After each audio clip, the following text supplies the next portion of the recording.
Kalau menurut saya sulit membedakan, mohon maaf nggih. Dari 1% marga Ba'alawi, mulai dari yang muda sampai yang tua, mulai dari yang asor sampai yang paling tinggi profesor, sama saja.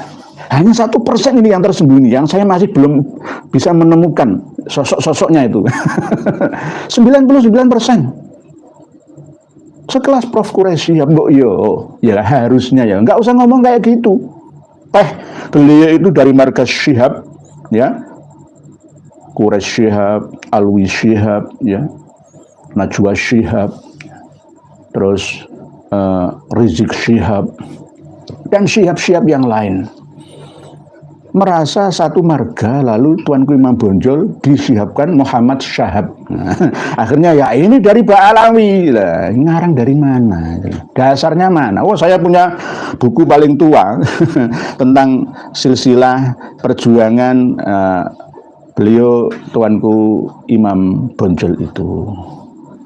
Jadi ini sangat memalukan dan memilukan kita sebagai bangsa yang besar.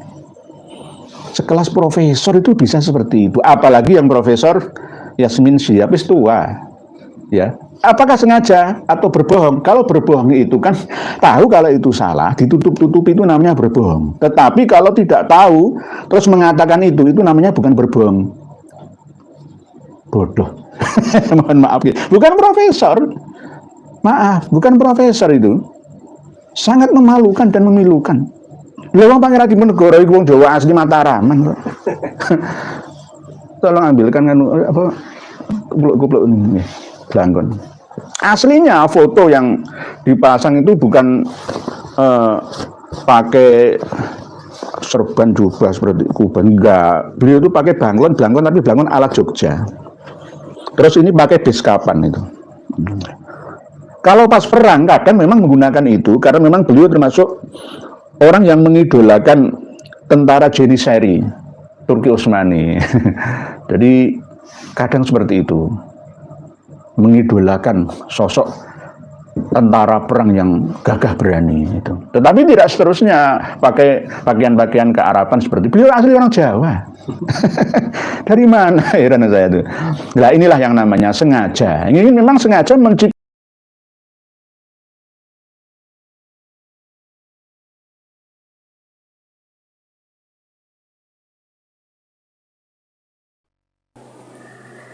Assalamualaikum warahmatullahi wabarakatuh. Bismillahirrahmanirrahim. Alhamdulillahirabbil alamin. Allahumma shalli ala sayyidina Muhammad wa ala ali sayyidina Muhammad. Selamat bertemu kembali, berjumpa Wilujeng Sumping, Wilujeng Patepang Deui bersama Lamunan Hatta Islami Channel. Mudah-mudahan salah rehat sadayananya dan mudah-mudahan juga selalu dalam lindungan Allah Subhanahu wa taala. Amin ya rabbal alamin. Sahabat, saudara-saudara wargi sadaya, pada kesempatan ini saya akan menyampaikan informasi tentang permasalahan yang terjadi pada polemik nasab. Jadi intinya begini. Mengapa polemik nasab Ba'alawi ini dipermasalahkan? Pertama, karena para ulama dan kiai Indonesia Nusantara meragukan nasab yang mereka aku sebagai keturunan Rasulullah.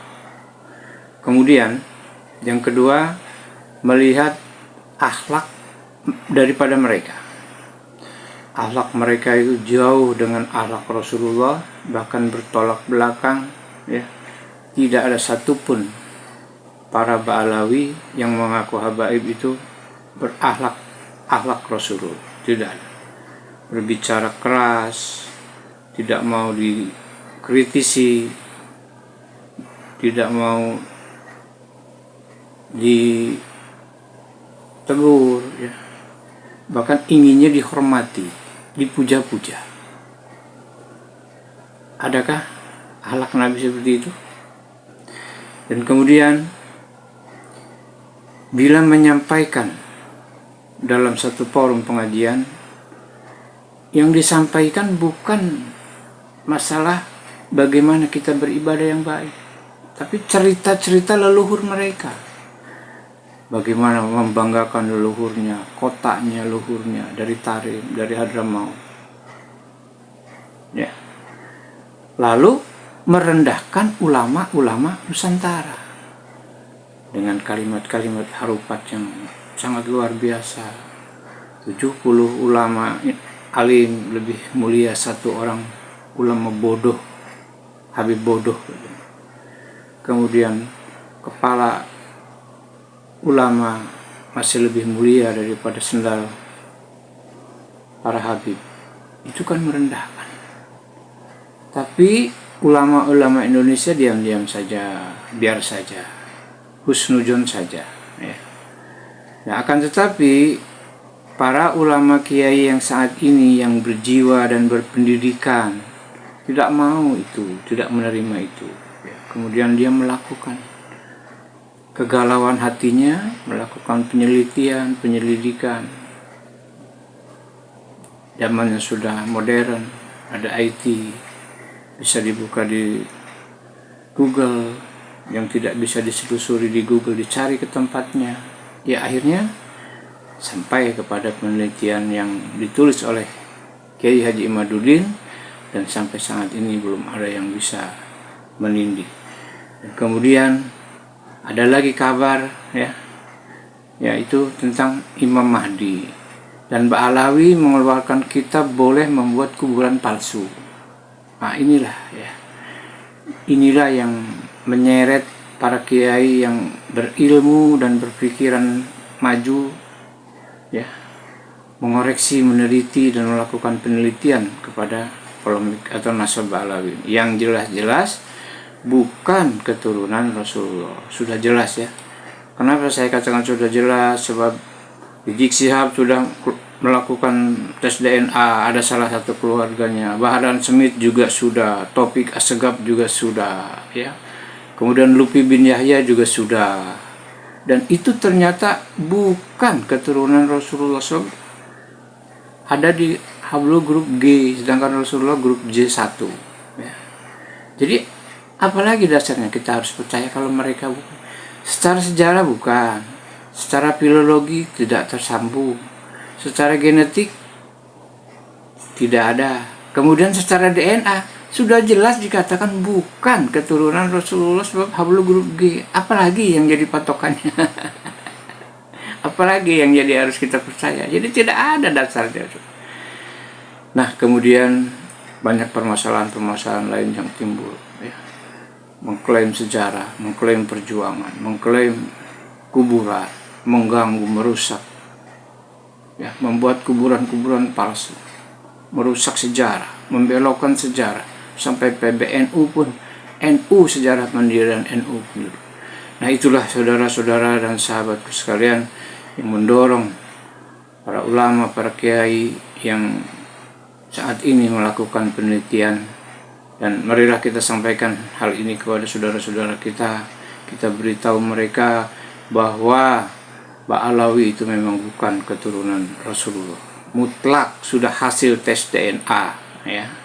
Walaupun pribadinya tidak melakukan, tapi banyak keluarganya. Kalau Syihab ya Syihab, marga Syihab ya semuanya Syihab. Taufik Assegaf ya Assegaf semua. Bahar Smith ya Smith semua. Bahar bin Smith ya Smith, diambil aja satu orang Smith ya sama kok. Gitu, ya. Jadi Rizik Syihab, Bahar Smith, Taufik Assegaf, Lutfi bin Yahya, Hanif Alatos bukan keturunan Rasulullah. Hablu grup G, ya, tes DNA-nya. Jadi sudah jelas bukan keturunan Rasulullah. Mau diapain lagi? Kalau kita mengakukan, kita dosa. Kita dosa lah kita. Orang bukan keturunan di kita akukan keturunan kok. Mau berdosa. Sedangkan dosanya ancamannya neraka, kursi neraka. Kursi api. Baik sahabat, yuk kita simak penjelasan tentang kitab yang ditulis oleh Mbak Alawi tentang boleh atau diperbolehkannya membuat kuburan palsu. Ini menurut Mbak Alawi. Jadi keberadaan Mbak Alawi ini sudah sangat berbahaya di Indonesia.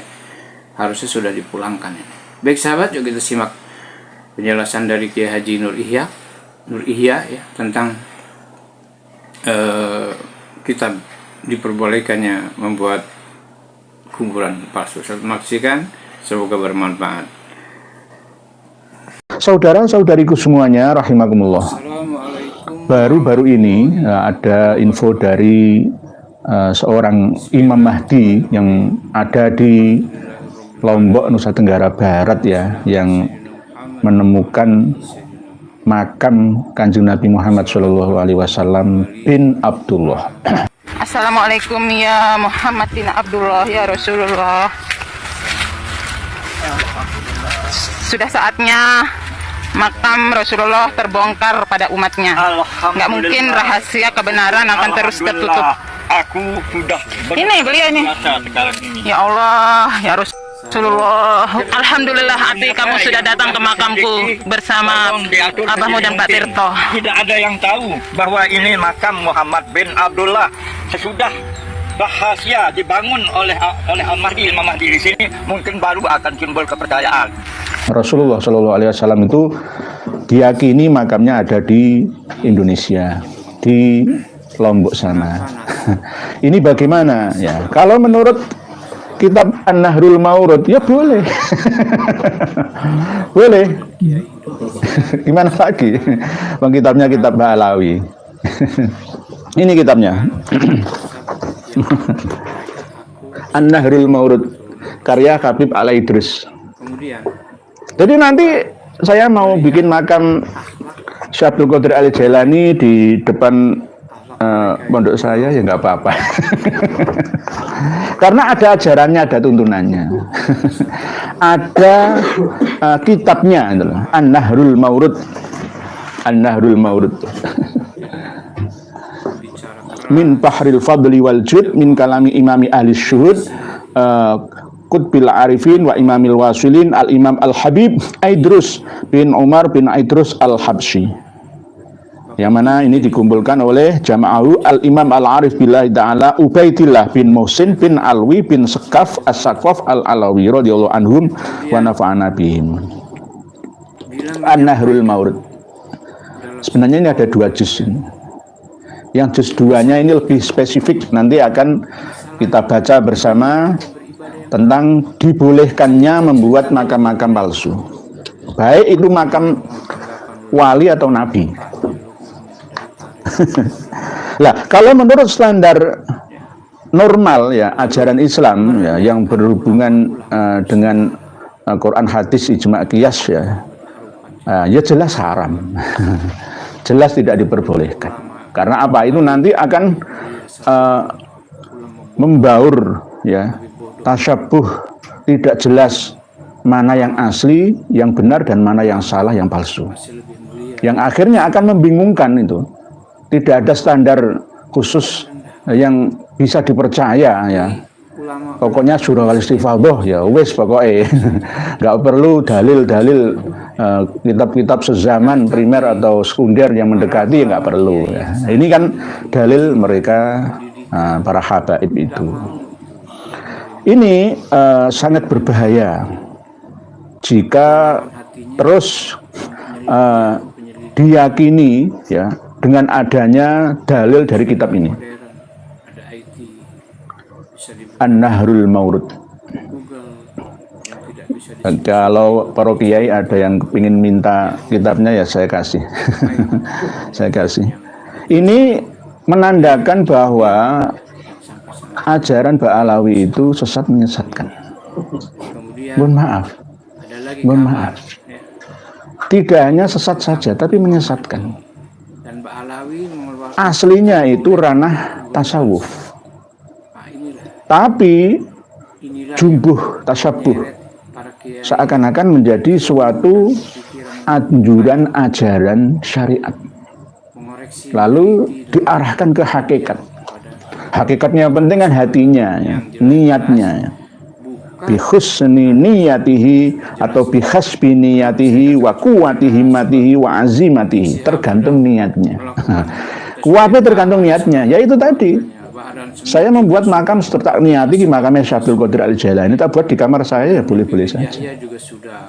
Menurut kitab ini. Bukan keturunan Para pemirsa dan pendengar sekalian rahimakumullah. Hablu grup G, sedangkan Rasulullah grup J. Kata para leluhur mereka, Ba'alawi, bahwa orang-orang yang masuk kota Tarim itu akan keluar otomatis menjadi wali. Tidak tersambung. Tapi kalau menurut saya tidak. Karena apa? Selama ini kami meneliti bahwa kota Tarim itu kota yang paling terbelakang. Katakan bukan keturunan Rasulullah. Karena tidak menggunakan akal pikiran. Beda dengan provinsi Taiz. Apalagi yang jadi Provinsi Aden, provinsi San'a itu lebih maju pesat. Nah, kemudian Ya, era keterbukaan informasi mereka terima, ilmu dan teknologi mereka adopsi. Tapi kalau di Tarim itu masih primitif. kuburan mengganggu Karena di sana membuat tidak mengedepankan akal dan pikiran sejarah membelok yang sehat, sampai hanya menggunakan perasaan, NU sejarah hati, dan nurani saja, sehingga tidak mampu membedakan ma bainal haq wal batil. ulama para kiai Yang penting yakin. Gitu. saat ini Sampai-sampai ada ya, video marilah kita sampaikan seorang ibu-ibu ya dari Indonesia berziarah ke sana kepingin hamil, itu ada satu tiang itu yang apabila dipegang itu bisa membuat hamil. Itu juga ada. Terus ada lagi di satu masjid itu ada tiang yang apabila orang membaca Al-Quran itu salah langsung diingatkan oleh tiang itu. Ini adalah tiang yang dulu pernah menegur atas orang yang sedang sholat di dekatnya. bahar semitis. Kenapa? Waktu itu ada orang yang sholat di dekat tiang ini, kemudian dia baca surah Al-Quran, ternyata bacanya salah. Ditegur sama tiang ini. Jadi Ditegur sama tiang ini bahwa ayat yang kamu baca itu salah, yang benar itu begini. Akhirnya dia yang sholat tadi pun membenarkan bacaannya berkat teguran tiang ini. Setelah dia salam, dia lihat ternyata tiang ini yang menegur, gak ada siapa-siapa. Makanya diabadikan lalu diukir di sini tulisan hadisnya hadasnya rutat al-musalli. Ini adalah tiang yang dulu pernah menegur atas orang yang sholat di sampingnya ketika salah baca Al-Quran. Kita dapat ambil pelajaran, jangankan manusianya, ulamanya, tiangnya aja alim di taring ini. Tiangnya aja. Luar biasa. Kalau tiang itu tiang menungso, betul nopo-nopo. Tiang itu kan bahasa Nusantara, tiang itu manusia. Nah ini tiang-tiang beneran itu loh, tiang tembok beton itu loh, itu bisa ngomong boleh dan mengingatkan bacaan Al-Qur'annya imam atau orang yang membaca Al-Quran di sekitar situ yang salah. Lah, hal-hal seperti ini kalau dipertahankan dibawa ke Indonesia, maka Indonesia akan menjadi negara penjelasan dari Kiai halu Ihya yang akhirnya tidak mampu menikmati sumber daya diperbolehkannya alam yang dianugerahkan oleh Allah Subhanahu wa Ta'ala untuk kita akses, kita nikmati bersama. Gara-gara pola pikir ya, memori yang dikotori dengan cerita-cerita halu itu. Jadi inilah bahayanya itu.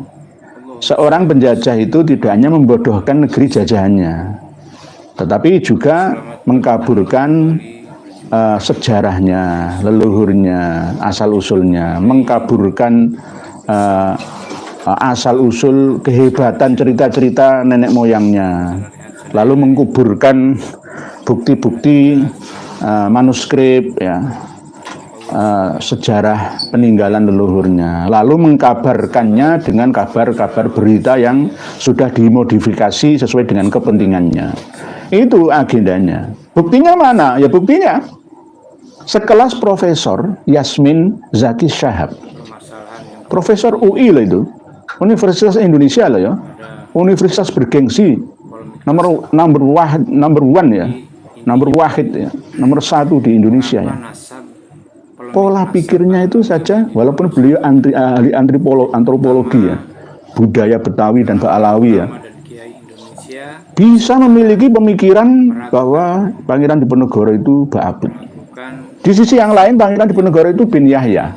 Jadi rebutan antara bin Yahya dan Ba'abut itu. Tuanku Imam Bonjol itu dari marga Syihab. Profesor Quraish Syihab itu mengatakan seperti itu. Imam Bonjol itu namanya Abdullah Syahab. Syihab itu. Syihab ya Imam Bonjol. Ya kan, tapi tidak menonjol sebagai Habib sebagai keturunan, sebagai pahlawan nasional. Ya, itu. Profesor Ba'alawi itu juga halu loh ya. Mohon maaf ya. Sekelas profesor loh ya. integritasnya terhadap bangsa dan negara itu mana? Apalagi agama. Dikatakan itu terang-terangan waktu di RA Robito Alawiyah ya, pada sesi tanggal 8 ini kalau nggak salah ya. Profesor Yasmin Zaki Syahar, Pangeran Diponegoro itu Ba'abut. Apa bedanya dengan Syarifah Fatimah Ba'abut yang mau mengkudeta Kesultanan Banten dulu itu? Sama saja. Jadi kalau menurut saya sulit membedakan, mohon maaf gitu. Dari 1% marga Ba'alawi, mulai dari yang muda sampai yang tua, mulai dari yang asor sampai yang paling tinggi profesor, sama saja. Hanya 1% ini yang tersembunyi, yang saya masih belum bisa menemukan sosok-sosoknya itu. 99%. Sekelas Prof. Quraisy ya harusnya ya, nggak usah ngomong kayak gitu.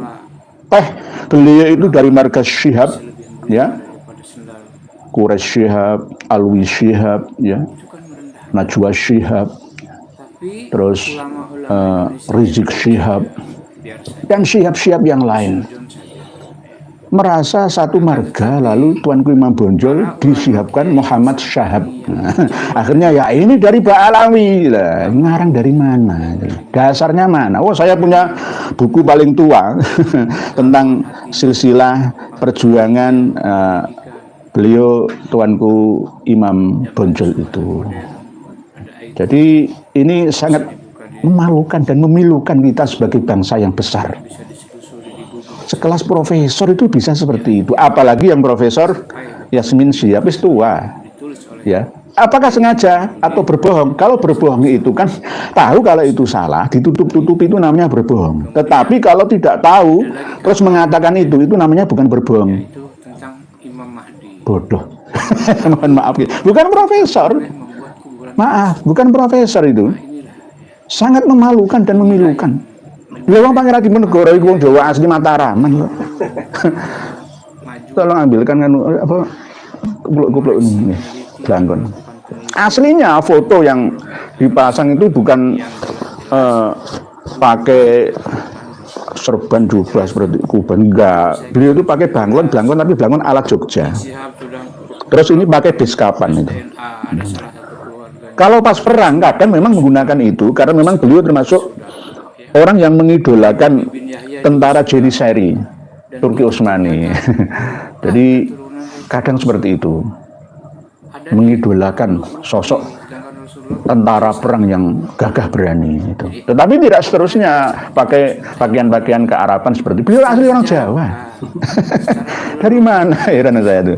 Nah inilah yang namanya sengaja. Ini memang sengaja menciptakan sejarah versi mereka untuk kita terima. Lah kalau kita sendiri mungkin mampu ya memilahnya, tetapi kalau anak-anak didik kita bagaimana? Nanti jika buku-buku sejarah kita dirubah oleh mereka, terus anak cucu kita ini tinggal menikmati saja tanpa bisa memprotes atau memproteknya, bagaimana? Akan jadi apa bangsa ini? Jadi bisa juga bahasa kasarannya itu ingin mengkooptasi satu negara dengan bendera agama. Mohon maaf, sekali lagi mohon maaf. Padahal kita ini negara besar, penduduknya terbesar, wilayahnya paling luas dan besar, ya, kekayaannya sangat besar, banyak orang-orang besar, ya. Sebelum ada bangsa Arab itu orang kita itu sudah ada sejak dulu. Sejak dulu.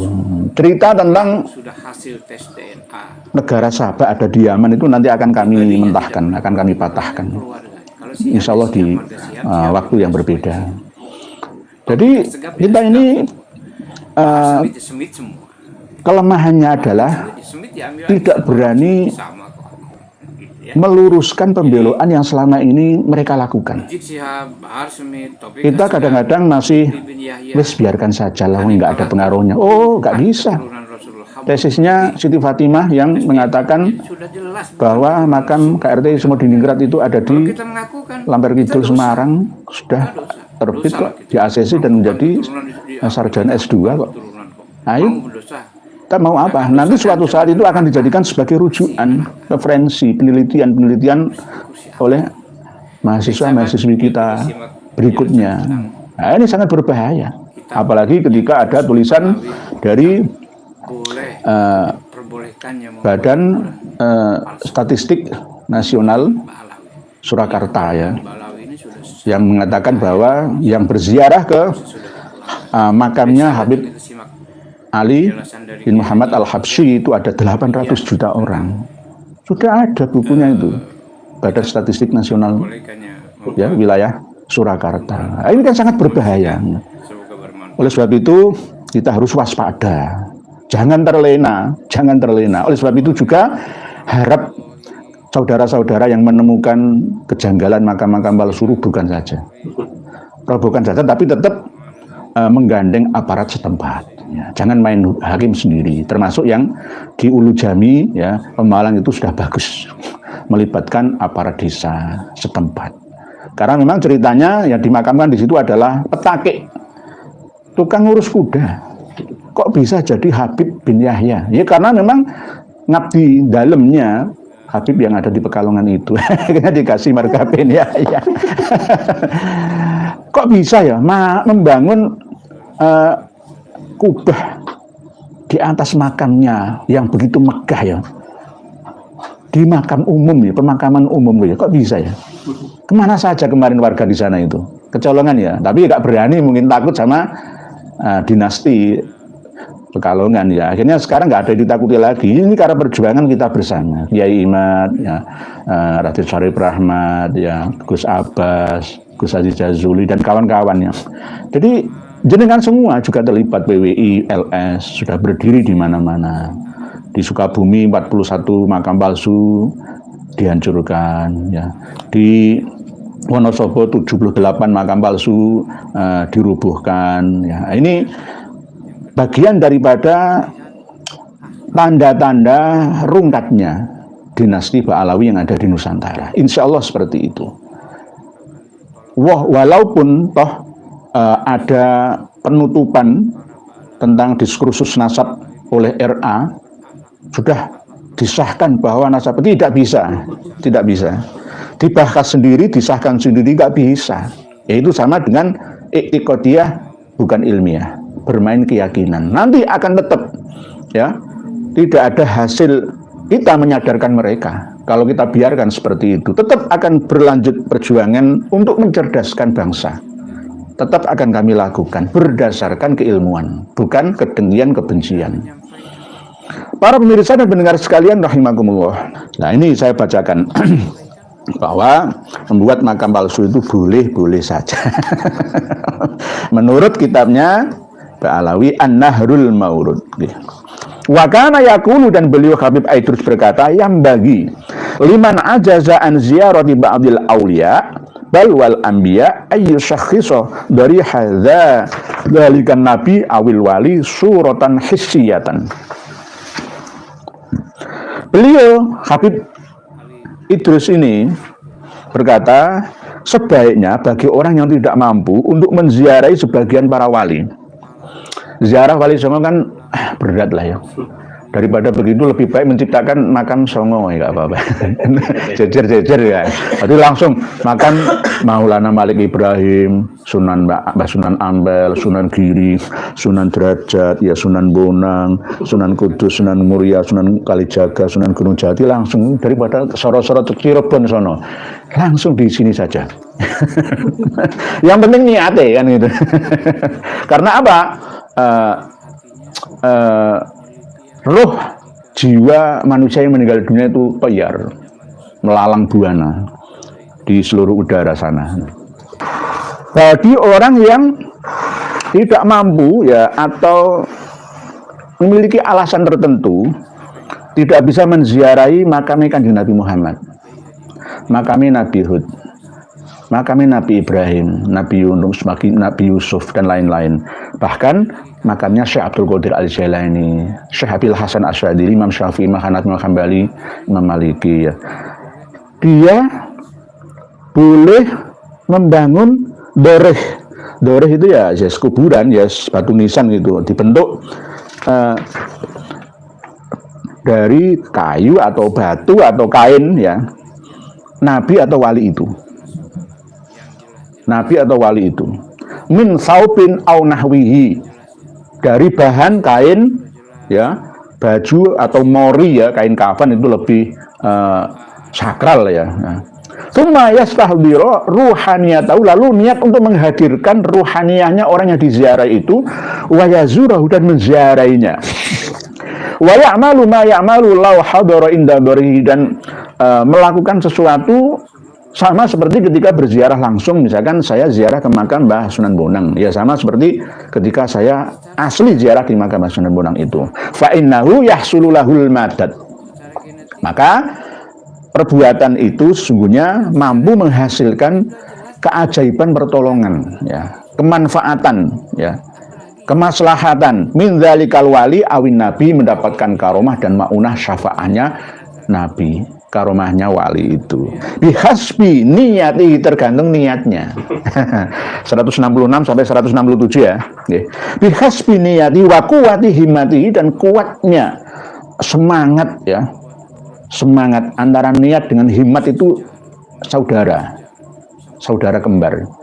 Tapi himmat ini keinginan yang lebih kuat itu. Wa azimati, dan azimahnya, azimah itu ya sama, kekuatan batiniah ya, niat yang sangat kuat. Antara niat kuat tuh himmah dan azimah ini bareng, maka mantep muadep ngasilake ing pikarep ya, akan mendapatkan apa yang dikehendakinya, yang dimaksud hajatnya itu. Ya sama seperti makam Kanjeng Nabi Muhammad SAW yang ada di Lombok, Nusa Tenggara Barat itu. Nah, kalau menurut standar ajaran Islam yang benar, ya nggak boleh. Itu namanya pembodohan, penipuan publik. Membuat khayalan-khayalan sendiri. Oleh sebab itu nggak perlu ditaati kitab ini. Cukup diketahui bahwa memang Ba'alawi itu memiliki rujukannya. Jadi petilasan-petilasan sama seperti makam Habib Al-Haddad Priok, Jakarta Utara. Menurut kitab ini ya boleh. KRT Sumo Diningrat yang ada di Lamber Kidul Semarang, menurut kitab ini ya boleh. Makam Syekh Jumadil Kubro yang ada di Terboyo, ya menurut kitab ini boleh. Coba ajur apa enggak? Nanti makam Imogiri, makam Raja-Raja Mataram Islam yang ada di Imogiri, Yogyakarta, akan saya cloning, saya bawa ke Surabaya semua. Saya akan membuat makam Imogiri yang asli, makam Sultan Agung Hanyokrokusumo yang asli itu di sini. Ajur semua, ajur. Inilah efek rusak, daya rusak dari paham-paham halu ini. Walaupun halu, tapi ada kitabnya. Ini yang saya kadang-kadang heran ya, kok bisa ini? Heran ya. Bahkan tidak hanya berziarah ke makam Nabi atau wali saja, termasuk khususan yang mereka lakukan ketika menziarahi makam Imam Ahmad Al-Muhajir dan makam Habib Ahmad Al-Habsyi yang ada di bawahnya itu, yang ada di Syi'ab Bani Mukhaddam itu juga sering dilakukan oleh mereka, khususnya beliau Habib Al-Aidrus, pengarang kitab An-Nahrul Maurud ini. Wa kana radhiyallahu anhu yutilu fi ziyarah khususan li hadzaini sayyidaini Ahmad bin Isa wa Sayyidina Ahmad Al-Habsyi. Jadi di makam Syi'ab Bani Mukhaddam itu ada dua makam. Yang atas 100 meter naik ke atas itu, lereng bukit itu makam Imam Ahmad Al-Muhajir, yang bawah itu makam Habib Ahmad Al-Habsyi, tapi baru ya, sekitar abad 11-an Hijriyah. Wa yaqra'u qira'atan murattalatan wa yad'u bi du'ain qad jama'ahu fi kitabin yaqra'uhu nadharan inda ziyaratihi lahumma wa li ghairihima wa kana inda nihayati ziyarati Sayyidina Al-Muhajir yakumu wa yakhruju ra'sahu minal fathah allati tuqa bil wajha Sayyidina Al-Muhajir. Di sebelah, di sampingnya makam Imam Ahmad Al-Abad Al-Muhajir di Husaisah Syi'ab Bani Mukhaddam itu kan ada terowongan itu, ada bolongan itu ya.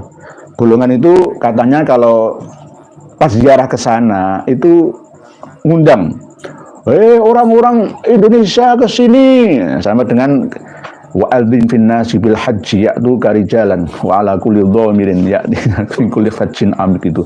Sama kayak seperti itu. Terus madhab wajah Sayyidina al-Muhajir wa yusallim ala Sayyidina al-Khidir.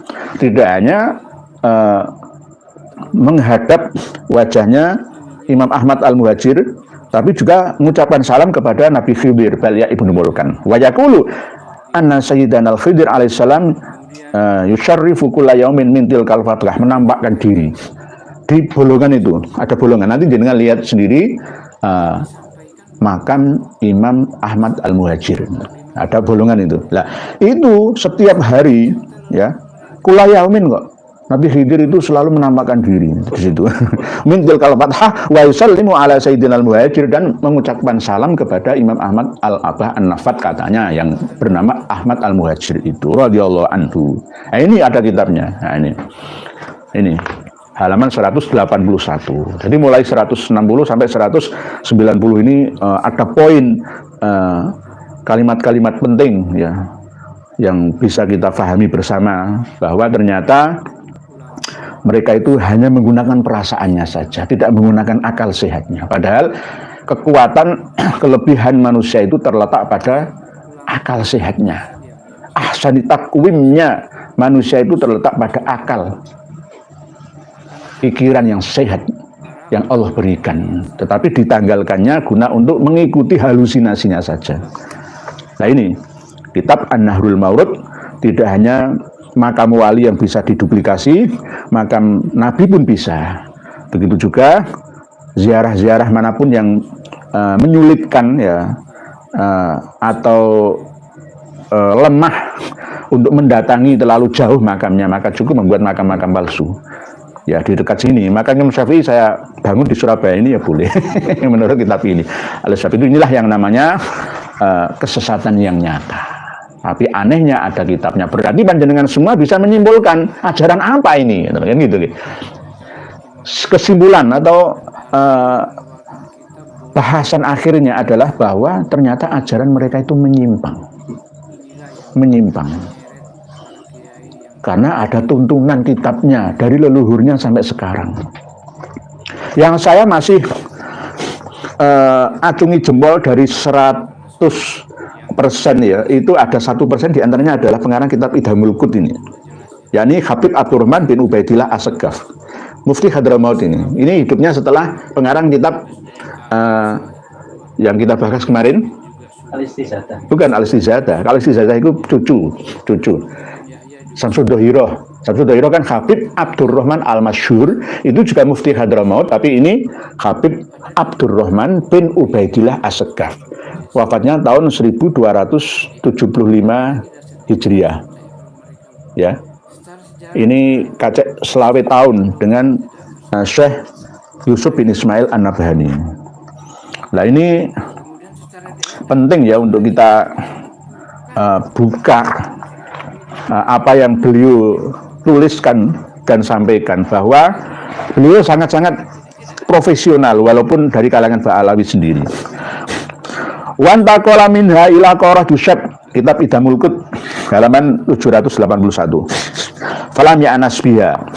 Fantaqala ila al-Khusaisah bidhamil ha wa fathis sin al-mukarrarah bainahuma ya musyaddadah maksurah. Qaryah ala nisfi marhalatin min Tarim, 12 km lah Khusaisah itu dari kota Tarim. Fastau tonaha ila antufia biya sana 345 Hijriah. Wa dufina bi khidbil jabali al-madhkur. Bi khidnil jabali al-madhkur. Qala Sayyid Umar bin Abdurrahman Sahibul Hamra fi tarjamatihi lil Idrus. Habib Umar bin Abdurrahman Sahibul Hamra dalam kitab Fathur Rahimir Rahman mengatakan bahwa tuwfiya Syekh Ahmad bin Isa bil Khusaisah.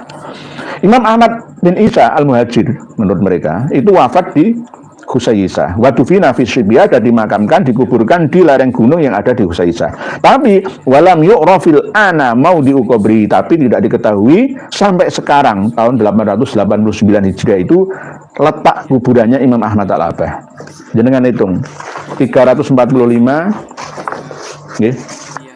889 Hijriah dikurangi 345 berarti 4 544 tahun itu masih belum diketahui di mana lokasi makamnya Imam Ahmad Al-Abbah. Ini namanya tidak syuhroh wal istifadhah.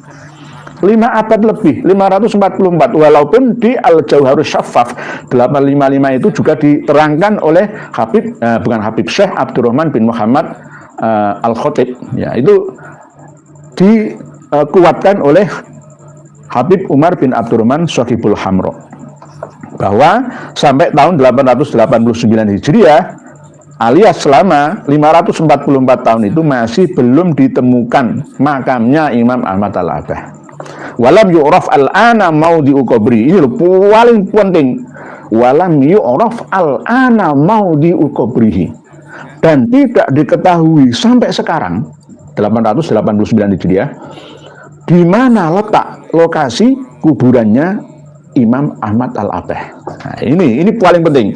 Bal inna Syekh Abdullah bin Abu Bakar Al-Idrus, tetapi Syekh Abdullah bin Abu Bakar Al-Idrus kana yazuru fi syi'bil madhkur, sering berziarah ke situ gitu loh. Aneh. Walaupun Khusaisah pernah dihancurkan ya oleh musuh pada waktu ketidakstabilan keamanan di sana, tapi tetap harusnya masih ada sisa-sisa yang bisa dideteksi di sana.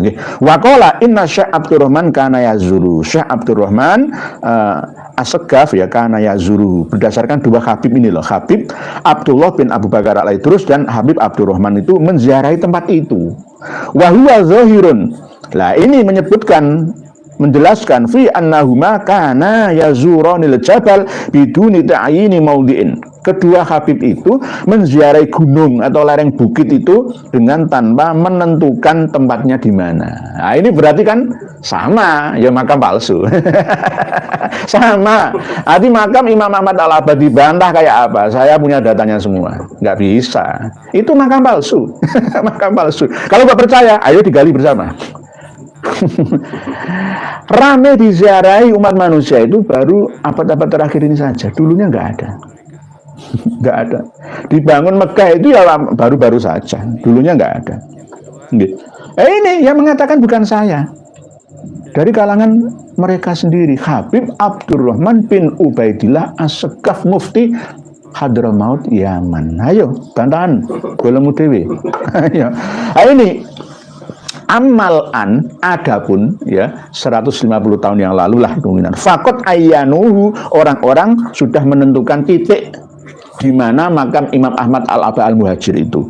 Imma bil qoroin, ya, ada kalanya dengan korenah lah ya, ronsen atau ya kira-kira lah wetak adik gathuk matuk. Wa imma bil kasfi, dan kadangkala berupa mukasyafah, mungkin istikharah atau dengan jonggo sukmo, atau mungkin titik koordinat sini mungkin ya, kemungkinan kok pas di sini, nah sini anak di sini aja. Itu namanya kasfi, mukasyafah, atau dengan cara semedi lah atau meditasi lah ya. Alartifa'in yazidu an mi'ati dhira'in fil jabal, di atas bukit, di tempat yang naik dari bawah itu perkiraan 100 dhira'. Kalau 1 dhira' itu 60 cm ya, berarti sekitar 60 cm kali 100 ya, 60 meteran ya. Yazidu an mi'ati dhira'in fil jabal wa hahuna mabakhith. Jadi intinya makam Imam Ahmad Al-Muhajir yang ada di Khusaisah Syekh Bani Mukhaddam itu juga palsu, tetapi oleh kitab ini diperbolehkan. Makam Nabi Hud palsu. Gak ada makam Nabi Hud terbelah seperti itu tuh, nggak ada. Makam Nabi Hud itu hidup pada abad atau tahun berapa? Nah, inilah yang namanya amburadul ya, sengaja menciptakan ketidaknyamanan suasana pemahaman sejarah kita.